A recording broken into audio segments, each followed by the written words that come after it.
Comissão de Parlamento Nacional, o governo atu aumenta equipamento agricultura niang, não é beleza sai produção railarang.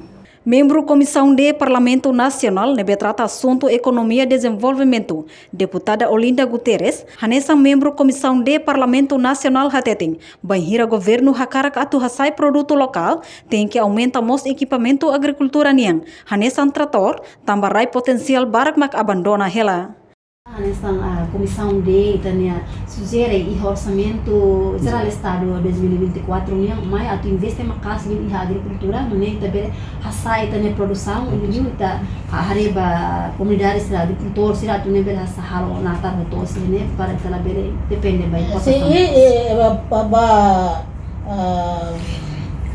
hal nuda comissão de membro comissão de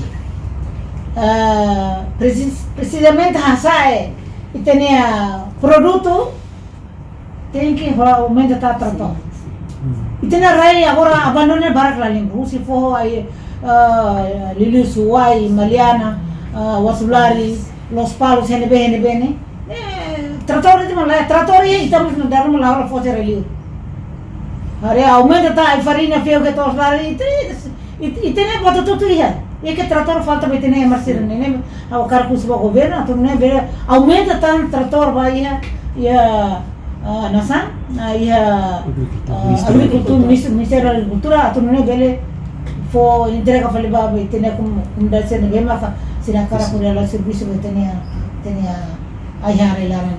Mas irrigação para irrigação, se deu que fiscalização e não no governo não, se deu tu, mas bem, e tá espera que tá e aí encontro numa ao se nessa rato né ba presidente de comissão de ato né bele marca tempo numa para ambil la bele batumba município de tumba município todo tem boca. Membro Comissão D, ia ona plano tumba base de halo fiscalização ba irrigação sira ia município hoto. Reportagem Melda Fátima Televisão Timor-Post. Janela informação ba Emma Hoto. Atu atena informação atual dia kliu kita halua.